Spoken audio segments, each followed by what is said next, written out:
नमस्कार, मैं हूं संजीव श्रीवास्तव। आप देख रहे हैं 4 PM न्यूज नेटवर्क।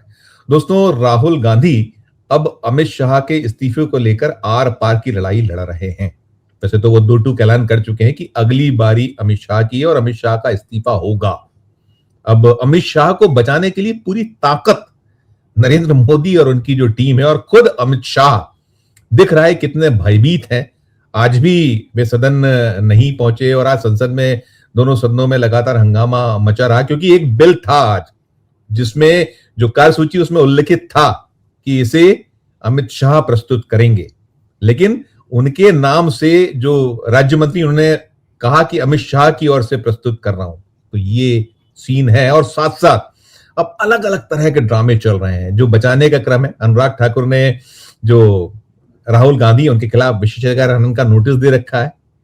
पुलिस के जो बच्चे हैं, दिल्ली जंतर मंतर पे जो पिटाई की गई, जिसको लेकर लगातार प्रश्न हो रहे हैं, जवाब नहीं दिया है। ना अमित शाह सामने आए और ना ही उन प्रश्नों का जवाब जितेंद्र सिंह ने दिया। तो अब बच्चे आगे किए गए हैं, ड्रामा हो रहा है। संसद के भीतर आज जो दान डकैती है, दान चोरी, उसको लेकर जब नहीं बोलने दिया गया और संसद जो है स्थगित की गई, तो सदन के बाहर भी विपक्ष ने भरपूर तरीके से घेराबंदी की है। और साथ साथ जो देश का मूड है, देश का जो मूड है, जिस तरीके से एक लगातार दृश्य निकल रहे हैं, तो बतला दिखला रही कितना जबरदस्त नाराजगी बढ़ती चली जा रही है। और अब जो जितने भी प्रयास हो रहे हैं सरकार की ओर से, वो चल पाएंगे, इसकी उम्मीदें अब नहीं लग रही हैं। तो यही विषय होगा। अब सर, बहुत बहुत स्वागत। और सर, ये जो हुआ है कि अनुराग ठाकुर, गोली मारो ठाकुर, वो कह रहे हैं कि अब शब्द कहे गए राहुल गांधी द्वारा, वो जो चर्चा थी जिसको विलोपित किया गया, ये जो बिल आया था, साथ में वो कह रहे हैं कि मिथ्या आरोप लगाए गए अमित शाह पर। तो ये जो बचाव है, ये इस तरीके से होना, और साथ में जो है दिल्ली जो पूरा का पूरा कांड हुआ, उसके बच्चों को पुलिस वालों के उतारना, और राहुल गांधी ने दो टूक कह दिया है कि ये जो मोदी और अमित शाह हैं, ये पास्ट हैं, ये जो जेन जी है, ये फ्यूचर है। इसको डराने की बिल्कुल भी चेष्टा अब ना की जाए, ना करें। सब पर आपकी शुरुआती और एक विस्तृत नोट सर। देखिए, अगर राहुल गांधी ने अमित शाह को कोई अपशब्द कहे हैं तो वो अपशब्द मेरे संज्ञान में भी आने चाहिए थे। मैं तो शब्दों को लेकर बहुत सतर्क रहता हूं और मैं न कभी अपनी चर्चा में अपशब्दों का इस्तेमाल करता हूं। उन्होंने ये ब्लेम किया अपने नोटिस में कि मिथ्या आरोप, झूठे आरोप लगाए गए, और वो जो उन्होंने थ्योरीज दी थी, इडियट, और ये इडियट पे उनकी आपत्ति थी। वो कह रहे थे कि अगर राहुल गांधी खुद को इडियट कह रहे हैं तो हमें मंजूर है, लेकिन ये सब नहीं चलेगा, इस तरह की बात। देखिए, अगर राहुल गांधी ने स्टूडेंट, इडियट और अंधभक्त, तीन जो कैटेगरीज वहां पर पेश की, उन कैटेगरीज पर अनुराग ठाकुर को या किसी बीजेपी वाले को आपत्ति है तो उसे सदन में उसका जवाब देना चाहिए। भाई, राहुल गांधी ने तो ये नहीं कहा कि वो भारतीय जनता पार्टी के लिए कह रहे हैं। राहुल गांधी ने ये नहीं कहा कि अमित शाह के लिए कह रहे हैं। राहुल गांधी ने ये नहीं कहा कि अनुराग ठाकुर के लिए कह रहे हैं, नरेंद्र मोदी के लिए कह रहे हैं, उन्होंने किसी के लिए नहीं कह रहे हैं। और राहुल गांधी ने चूंकि भाषण देने की शैली ही इस किस्म की थी, न वो किसी की तरफ इशारा कर रहे थे, न किसी का नाम ले रहे थे, न किसी की तरफ देख रहे थे, तो ओम बिरला को भी ये दिक्कत हो रही थी कि वो राहुल गांधी को ये बात कहने से कैसे रोकें। वरना आमतौर पर अगर वो सीधे सीधे बीजेपी की तरफ कहकर या किसी मंत्री की तरफ कहकर या प्रधानमंत्री की तरफ कहकर ये बात कहते तो उनको तुरंत रोक दिया जाता। अच्छा, अब सवाल यह है कि चूंकि उन्होंने ऐसा कुछ नहीं कहा, तो अब वो किस आधार पे वो कह रहे हैं कि भाई इन शब्दों को निकाल दिया जाए इसमें से। तो उसको उन शब्दों को निकलवाने के लिए ये सब पेशबंदी की जा रही है इस तरह की बात कहकर। बहुत सारा तो निकाल दिया है, बहुत सारी चीजें निकाल दी हैं, निकाल दी गई हैं जो स्पीकर करते हैं। आप अच्छा, अब वो निकाल लें ना निकाल लें तो उनके मन के ऊपर है, सत्ता उनके पास में है, जो मन में आता है वो लोग करते हैं। लेकिन वो तो अब देश के लोकतंत्र के इतिहास में दर्ज हो चुका है। करोड़ों लोगों ने उसको सुन लिया है, अखबारों में उसको लिख दिया गया है, सोशल मीडिया पर उसको दोहरा दिया गया है, ये तो हो चुका है। और प्रश्न इस बात का है कि राहुल गांधी अनुराग ठाकुर के खिलाफ नहीं बोल रहे थे, राहुल गांधी भारतीय जनता पार्टी के खिलाफ भी नहीं बोल रहे थे, राहुल गांधी इस देश के गृह मंत्री के खिलाफ बोल रहे थे, जिनकी देखरेख में, जिनके निर्देश पर, और जो लगातार उस वक्त संपर्क में थे जब 20 तारीख को जंतर मंतर के ऊपर ये पुलिस का बर्बर अत्याचार हो रहा था। ये तो कोई तुकी नहीं आई कि हमने उनके खिलाफ विशेषाधिकार नोटिस दे दिया। अरे भाई, एक विशेषाधिकार नोटिस जो है वो कांग्रेस ने जितेंद्र सिंह के खिलाफ भी दे रखा है। जितेंद्र सिंह ने वहां दावा किया कि वहां कोई गोली नहीं चली, उन्होंने इसका विशेषाधिकार नोटिस दे दिया। सुप्रीम कोर्ट कहता है गोली चलना और पैलेट गन फायर होना ये दो वैसे अलग अलग बातें हैं, लेकिन पुलिस की तरफ से बल प्रयोग का एक निश्चित स्तर होता है। ये उस स्तर की द्योतक है। और सुप्रीम कोर्ट ने तो ये कहा है कि प्रशासन से कि जो पैलेट गन का जो शिकार हुआ है या शिकार हुए हैं उनका वो इलाज कराएं। और पुलिस ने पुलिस के पास जो भी असला है, पुलिस के पास जो भी गोला बारूद है या जो भी हथियार हैं, उन सबका हिसाब किताब रखा जाए और वो पेश किया जाए जी। तो अब तो ये उस चीज से बच ही नहीं सकते। दूसरे, ये कहना कि साहब कि वो पुलिस, ये कहना कि पुलिस के घायल पुलिस वालों के बच्चों ने प्रेस कॉन्फ्रेंस की, उन्होंने बताया दुखपूर्ण अपने दुख को बताया किस तरह उसके पापा खून से सने हुए वापस आए। ये सब कोई भी आदमी कहेगा कि ये एक रचा गया नाटक है, ये रचा गया नाटक है। छात्रों की तरफ से कोई हिंसा हुई, अगर छात्रों की तरफ से हिंसा हुई होती तो बाकायदा पुलिस की तरफ से उसकी कोई रिपोर्ट होती, उसकी कोई रिपोर्ट होती और पूरा मामला उस तरीके से होता। ये तो ऐसा तो कुछ हुआ नहीं है। और ये तो बहुत इतने समय के बाद में, देखिए कब से, ये 20 तारीख को घटना हुई थी, आप सोचिए कितने दिन हो गए। आज तारीख क्या है? 31 तारीख है। 12 दिन हो गए। 12 दिन बाद वो निकल कर आ रहे हैं, कह रहे हैं ऐसा कि हमारे पिताजी घायल हुए, हमें छात्रों और नौजवानों ने मारा उनको। देखिए इस प्रकार ये इस प्रकार की ड्रामेबाजी चलती नहीं है। और ये क्या बात, बहुत ताज्जुब की बात नहीं है कि वंदे मातरम वाला जो बिल था वो तो अमित शाह को रखना चाहिए था, रखना था उनको। वो क्यों नहीं आए उसको रखने के लिए? किसने रोका? बुखार चढ़ा हुआ था, पैर दर्द कर रहे थे, क्या हो गया था उनको भाई? या घर में कुछ मुश्किल हो गई थी परिवार में, जिसकी वजह से उसको उस तरफ ध्यान देना पड़ा होना। हो सकता है सभी के साथ में, लेकिन उसका एक स्पष्ट रूप से वो निकल के आना चाहिए कि भाई ये वजह थी, इस वजह से ये हुआ। नरेंद्र मोदी और अमित शाह की जो सदन में अनुपस्थिति है, निरंतर अनुपस्थिति है, वो अपने आप में आश्चर्यजनक भी है, अफसोसनाक भी है, और वो इस सरकार की तंदुरुस्ती के ऊपर सवालिया निशान लगाती है। बिल्कुल सरकार की तंदुरुस्ती पे से सवालिया निशान लगता है। देखिए इस तरह की हरकतों से ये लोग बच नहीं पाएंगे। और राहुल गांधी का ये जो वक्तव्य है कि ये सरकार है, ये अतीत है और जैन जी जो है वो भविष्य है। अतीत गुजर चुका है, वो भविष्य के साथ संघर्ष नहीं कर सकता। ये तो एक हकीकत है। इस हकीकत से कौन मुंह मोड़ सकता है? हम सभी लोग धीरे धीरे अतीत होते जा रहे हैं। ठीक बात। हाँ, ये तो एक निरंतर चलने वाली प्रक्रिया है। दुनिया इस तरीके से चलती है, समय काल की गति है। ये तो काल की इस गति को तो कोई थोड़ा मोड़ सकता। राहुल गांधी ने तो काल की गति की तरफ इशारा किया था। तो ये बीजेपी वालों की असल में समझ में नहीं आ रहा है कि इस मसले से निपटें कैसे। ये बहुत ही घिसे पिटे हथकंडे हैं जो इस्तेमाल किए जा रहे हैं निपटने के। नहीं सर, पुलिस की तो वैसे भी ड्यूटी है, ये कोई पहला तो देश में मौका है नहीं। दूसरी एक और बात है, किरण बेदी कौन है? किरण बेदी पूर्व आईपीएस अफसर हैं जी, बीजेपी की खासुल खास हैं। बीजेपी ने अभी उन्हें पौंडीचेरी का गवर्नर बनाया था। किरण बेदी ने 20 तारीख घटना के बाद क्या वक्तव्य दिया था? किरण बेदी ने दिल्ली पुलिस को नसीहत देते हुए कहा था कि जब भी आपके सामने छात्रों का समूह खड़ा हुआ हो तब आप उनका मुकाबला कैसे करें। बड़ा दिलचस्प बयान है किरण बेदी का। किरण बेदी ने कहा था कि आप डंडा हाथ में लेकर, बेटन हाथ में लेकर वहां न जाएं, बल्कि आप अपने बचाव के लिए तमाम जो आपका जो कवच होता है, हाथ में बड़ी ढाल वगैरह होती है, हेलमेट है, ये सब लेके वहां जाएं। अगर आप छात्रों का मुकाबला डंडा लेके करेंगे, मतलब जो है ना, तो आपकी प्रतिष्ठा जो है ना, वो उनका कहना है वो आपका काम सही नहीं होगा। नहीं, यहाँ तो वो आप स्वयं सोचिए कि इनके ये सब चीजें इन लोगों के खिलाफ जाती हैं। ये सब चीजें इस बात का प्रमाण है कि बीजेपी पुलिस वाले किस मकसद से वहां पर गए थे। देखिए, किसी भी लोकतंत्र में जब प्रतिरोध की राजनीति होती है तो पुलिस और आंदोलनकारियों के बीच में झड़पें होती हैं। आज से नहीं हो रही हैं, अनंत काल से हो रही हैं। तो झड़पें होती हैं, उसमें दुनिया भर में इसी तरह का उसमें थोड़ा बहुत चोट फेंट लगती है, पुलिस वालों के ऊपर भी पथराव वगैरह होता है, ये सब भी होता है। यहां तक तो यह सबूत ये भी है कि पुलिस के ट्रक के अंदर भरे हुए पत्थर देखे गए, उसके भी वीडियो उपलब्ध है। और अब आपको इससे ज्यादा बड़ा सबूत और क्या चाहिए?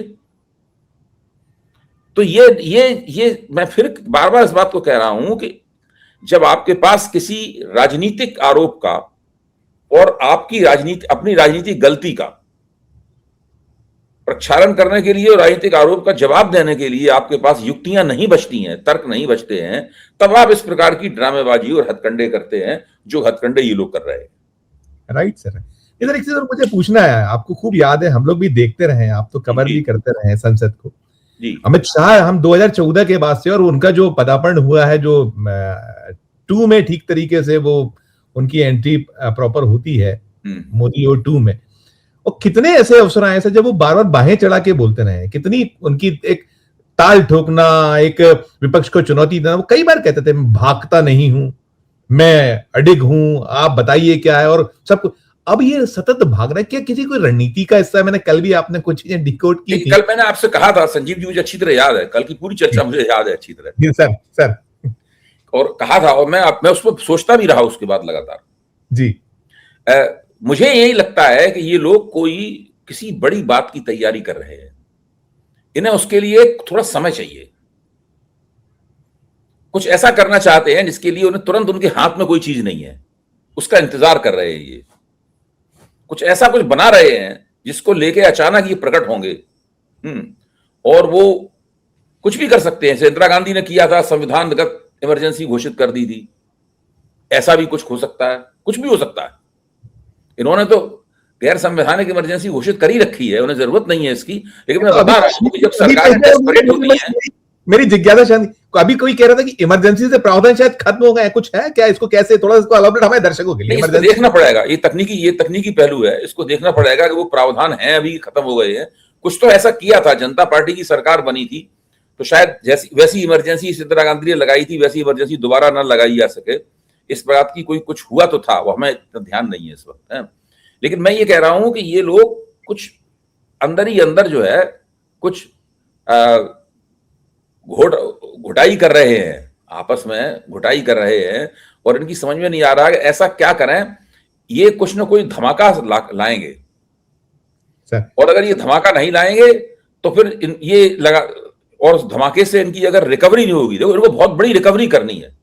इनकी प्रतिष्ठा में धक्का बहुत बड़ा लगा है, इसलिए कुछ ऐसा बड़ा करना चाहते हैं ये, जिससे एकदम सब लोग स्तब्ध रह जाएं। बिल्कुल। और मीडिया को एक और मौका मिले लेके उड़ने का। देखिए, मोदी जी ने अभी सुपर मास्टर स्ट्रोक मार दिया, मतलब जो है। हाँ।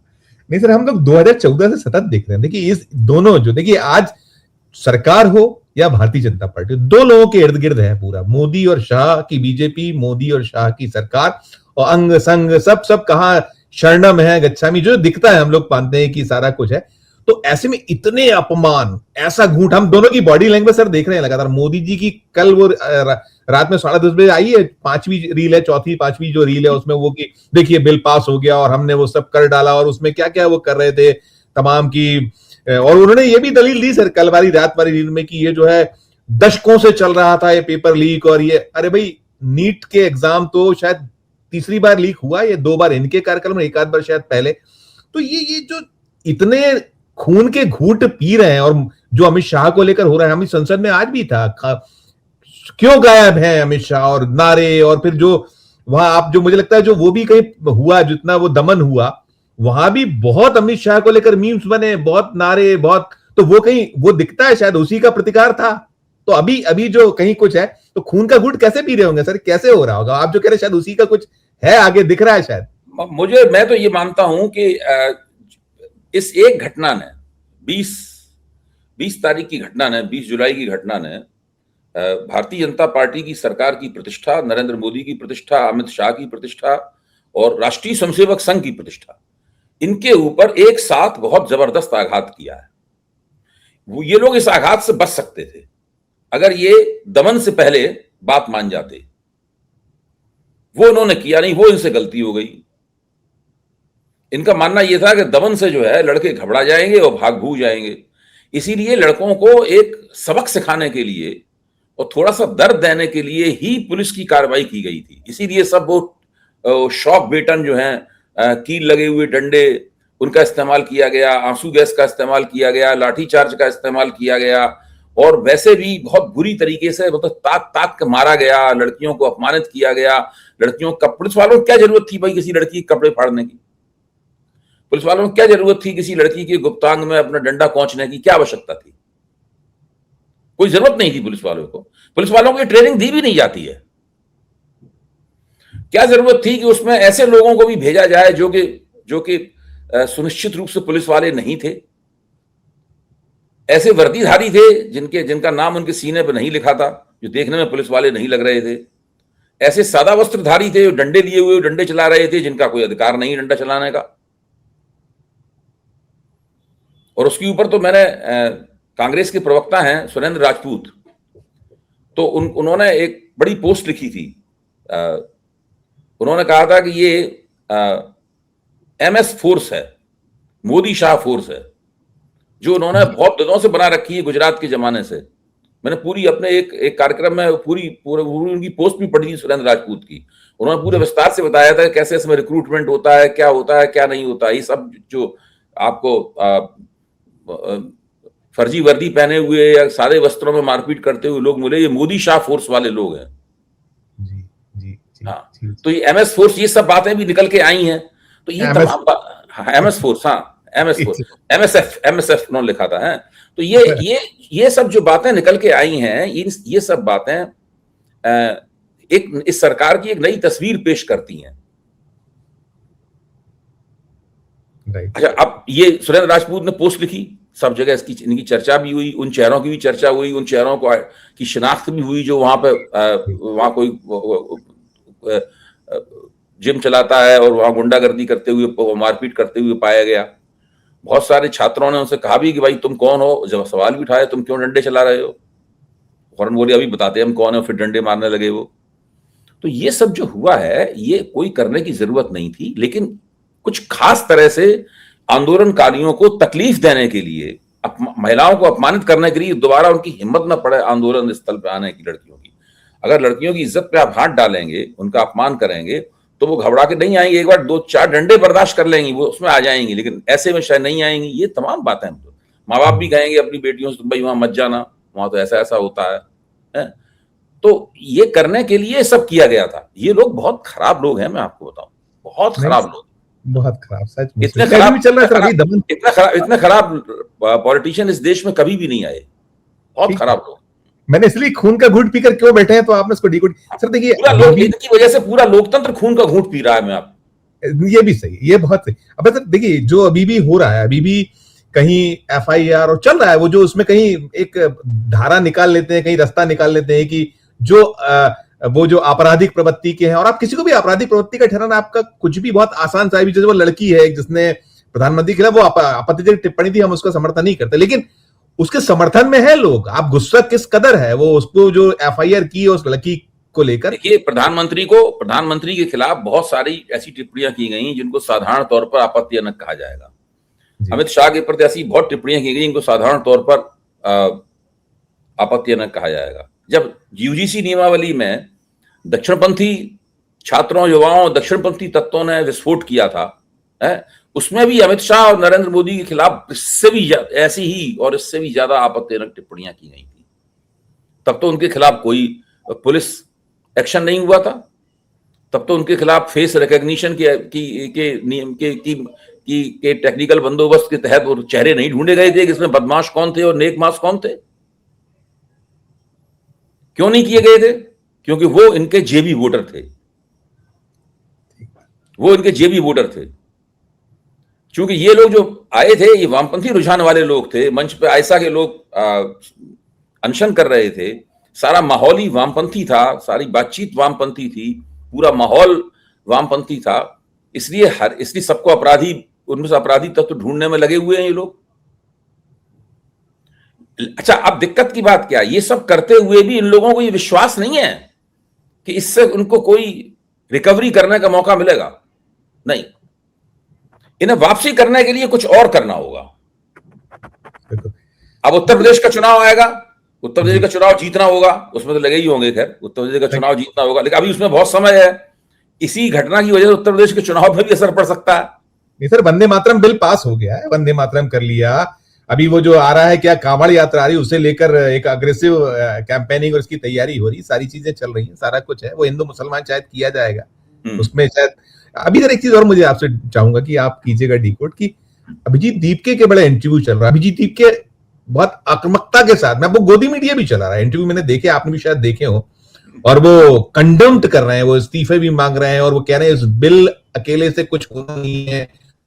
बात राहुल गांधी कह रहे हैं, और वो अभी मैंने भी देखा अभिजीत दीपके ने वो जो प्रियंका गांधी ने जो बात उठाई, सवाल उठाया था, वो जो टास्क फोर्स वाला, वो गौमूत्र वाला, आपने देखा कैसी 250 के लगभग शिक्षावेद, मौजूदा जो है ये जो अपने कुलपति, पूर्व कुलपति, सारे लोगों की चिट्ठियां, तो वो भी वही सारा कह रहे हैं कि नहीं ठीक था। और साथ में तो इसको हम कैसे, ये जो चीजें हो रही, इसको किस तरीके से हम ले या देख सकते हैं? एक अंग्रेजी में शब्द है अनरेवल होना sir, unravelling of BJP, unravelling of Hindutva politics, unravelling of राष्ट्रीय स्वयंसेवक संघ, अनरेवलिंग ऑफ हिंदुत्व नैरेटिव।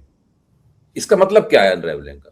इसका मतलब ये होता है कि महिलाएं जब स्वेटर बुनती हैं, जब कोई स्वेटर बुना जाता है, फिर जब स्वेटर जब उधेड़ा जाता है, तो वो एक सिरे से आप पकड़ते हैं तो उसको उधेड़ते चले जाते हैं, वो पूरा ऊन, इसको कहते हैं अनरेवलिंग। फिर बना लीजिए उसको, फिर बना लीजिए, गोला बन जाता है, गोला बन जाता है उसका, बन जाता है, फिर बना, ये है, इसको कहते हैं, इनकी अनरेवलिंग हो रही है। ये बहुत सही है, बहुत सुंदर व्याख्या, अच्छी। हाँ, इनकी अनरेवलिंग हो रही है। अब आप देखिए, इनके जो गोमूत्र विशेषज्ञ हैं, इनका प्रियंका गांधी ने जिक्र किया है, आप धीरे धीरे समय ये होगा जब ये लोग कहा करेंगे साहब राष्ट्रीय स्वयंसेवक संघ के शिक्षा विशेषज्ञ हैं, लोग कहीं राष्ट्रीय स्वयंसेवक संघ का शिक्षा से क्या संबंध है भाई? ये तो शिक्षा को नष्ट करने वाले लोग हैं। भारत की पूरी शिक्षा व्यवस्था को पिछले 12 साल में राष्ट्रीय स्वयंसेवक संघ ने पूरी तरह तबाह और बर्बाद कर दिया। अयोग्यतम, ये डार्विन भी रो रहा होगा इस वक्त।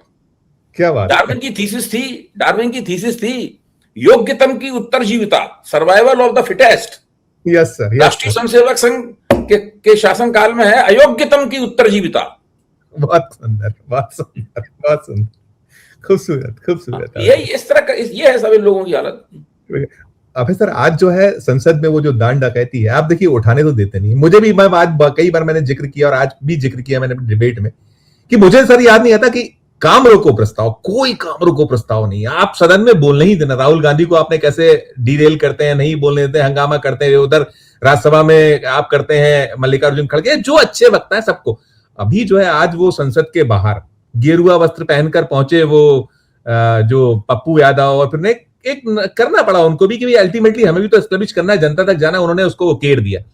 सर उस पर बड़ी आपत्ति हुई। मैं इसमें इसलिए ये पूछ रहा हूँ भाई, देखिए है क्या कि ये अभी ये लोग, मैं और जोड़ दूं, आप करिएगा। सर आपने हॉकी टीम की जो यूनिफॉर्म है उसको आपने कर दिया भगवा, वो आपके लिए गौरव और गर्व का विषय। और यदि कोई अगर दूसरा पहन ले आपके अतिरिक्त अलावा, तो वो सब पे आपत्तियां हैं। और आप यहां जो कह रहे हो कि साहब ये कर रहे हैं, राम का अपमान। इन लोगों को ये बताना समझना चाहिए कि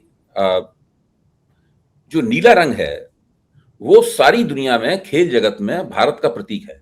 हर देश का, ऑस्ट्रेलिया का रंग पीला है, नीला रंग जो है खास तरह का। इंडियन क्रिकेट टीम भी किसी न किसी रूप में नीली जर्सी या नीले कपड़े पहन के वनडे मैच में उतरती है। टेस्ट क्रिकेट में तो सब लोग सफेद पहनते ही हैं सारी दुनिया में, नीले। और भी दूसरी जगहों पे जो ट्रैक सूट भी होते हैं वो भी नीले होते हैं भारतीय खिलाड़ियों के। इन्होंने धीरे धीरे करके लंबे अरसे से उसमें भगवा घुसेड़ने की कोशिश कर रहे थे। कभी उसकी भगवा बांह कर देते थे, कोई भगवा डिजाइन उसमें डाल देते थे। अच्छा, मैं तो ये कहता हूं भगवा रंग भी हमारा है। भगवा रंग पे लोगों की ठेकेदारी थोड़ी ना है, नहीं है। सिख लोग जब आंदोलन के मूड में आते हैं तो वो केसरिया पाक पहनते हैं। राजपूत जब कुर्बानी देने जाते थे तो वो केसरिया बाना पहनते थे। भगवा रंग लोगों की ठेकेदारी थोड़ी ना है। हमारे राष्ट्र ध्वज में है, वो हमारे राष्ट्रीय रंगों में से एक है जी। अच्छा, अब ये इनकी छिपी हुई जिद ये है कि बाकी जो 2 रंग हैं उन 2 रंगों को अमान्य किसी तरह कर दिया जाए, चलन से बाहर कर दिया जाए इन 2 रंगों को। बिल्कुल। श्वेत को और नीले रंग को जो है चलन से बाहर कर दिया जाए, ये इन लोगों की तिकड़म है। कर पा नहीं रहे हैं, इसलिए इस प्रकार की तुच्छी और ओछी हरकतें ये लोग करते हैं। इससे देखिए इन सब चीजों से लोगों का काम नहीं चलेगा। मैंने बता रहा ये अनरेवलिंग इनकी स्टार्ट हो गई है। इनकी सीवन जो है ना उधड़नी शुरू हो गई है। एक बार उधड़नी शुरू हो जाती है तो वो आखिर तक उधड़ती चली जाती है। अब ये कोई तरह की कोई भी तिकड़म, इसीलिए ये तो सब छोटे मोटे प्रयास हैं। उन्होंने विशेषाधिकार नोटिस दे दिया, या उन्होंने ये किया, उन्होंने वो किया, पुलिस वालों के बच्चों को ले आए ड्रामा करवाने के लिए है। ये तो छोटे हथकंडे हैं, ओछे और छोटे हथकंडे हैं। ये एक बड़ा हथकंडा सोच रहे हैं। ठीक बात, बहुत सही है, वो है। आप बिल्कुल, और लगेगा आएगा। मैं अब सर आखिरी प्रश्न करूंगा, 2 चीजें मिला के। एक तो सर देखिए अभी 3 उपचुनाव के लिए कल वोट पड़े। एक मध्य प्रदेश का दतिया जो बड़ा चर्चाओं में रहा, वो नरोत्तम मिश्रा का टिकट कटने की वजह से, और काफी वहां और ताकत सब जगह झोंकेगी, चाहे वो दतिया रहा हो या फिर बिहार का वो जो पटना से लगा बांकीपुर रहा हो, जहां से नितिन नवीन जो राष्ट्रीय अध्यक्ष हैं बीजेपी के, उनकी अपनी छोड़ी हुई सीट, और तीसरा मांजलपुर जो मोदी शाह की जो स्टेट है, मोदी शाह का राज्य है, गुजरात मॉडल है, वहां मांजलपुर। सर 9%, 8.5-9% कम वोट पड़ा पिछली बार की तुलना में। अमूमन उपचुनाव में कम पड़ते हैं वोट, लेकिन जितनी ताकत झोंकी गई थी उस समय, जो बिल्कुल अभी आपके जीवन मरण का प्रश्न है यहाँ मध्य प्रदेश के लिए भी और देश के जो उनका नेतृत्व है सबके लिए, वहां इतना वोट गिरना। और सबसे जो हैरत अंगेज आई कि 34.16 बांकीपुर, सिर्फ 34.16, ये शायद अब तक का सबसे कम है। और ऐसे ही जो मांजलपुर है 37.5% सिर्फ। ये क्या द्योतक है, ये जो इसको हम कैसे डिकोड कर सकते हैं ये? और दूसरा जो राहुल गांधी ने कहा, उस पर आप समअप करिएगा कि आप पास्ट हो चुके हैं, ये फ्यूचर है, इनको मत धमकाइए दोनों। देखिए ये 3 जो उपचुनाव हैं, वैसे तो मैं मानता नहीं हूं कि उपचुनाव की तरफ हमें ज्यादा ध्यान देना चाहिए। पहले भी कह चुका हूं कि उपचुनाव के नतीजों से वोट परसेंट पे सर कौन जीतेगा कौन हारेगा इस पे नहीं, वोट परसेंट। हाँ, वोट प्रतिशत उपचुनाव में आमतौर पर कम पड़ता है, लेकिन आप जो प्रतिशत बता रहे हैं वो काफी कम है, बहुत कम है, और आश्चर्य रूप से कम है। इससे उदासीनता पता लगती है, इससे ये भी पता लगता है कि बांकीपुर और मांजलपुर बेहद कम। हाँ, बहुत ज्यादा कम है, इसमें कोई शक नहीं। केवल एक बार ऐसा हुआ था 67 के दशक में, 60 के दशक में, लोकसभा चुनाव से पहले 3 या 4 उपचुनाव हुए थे। एक चुनाव उसमें डॉक्टर लोहिया लड़े थे, एक उसमें दीनदयाल उपाध्याय ने लड़ा था, एक उसमें आचार्य कृपलानी ने लड़ा था। इस तरीके से हुए थे। उसमें उपाध्याय जी हार गए थे, लेकिन बाकी लोग जीत गए थे चुनाव में। तो उन चुनावों में जिस तरह से वोट पड़े थे, उससे लोगों को आहट मिली थी कि कांग्रेस के खिलाफ काफी नाराजगी है। और उसके बाद 67 के चुनाव में 10 राज्यों में कांग्रेस हार गई थी। और उसके बाद संयुक्त विधायक दल के प्रयोग हुए थे और गठजोड़ सरकारें बनी थी। गैर कांग्रेसवाद की राजनीति का आगाज हुआ था। तो उन उपचुनाव को अगर हांडी के 3-4 चावल के तौर पर देखा गया था। अब हो सकता है ये उपचुनाव भी हांडी के चावल साबित हो, कह नहीं सकते, इसलिए इन पे हम नजर रखनी पड़ेगी। अगस्त को आएंगे सर नतीजे। और मैंने वो जो कहा सर कि, और वो जहां तक अतीत का सवाल है, अतीत तो ये लोग हो चुके हैं।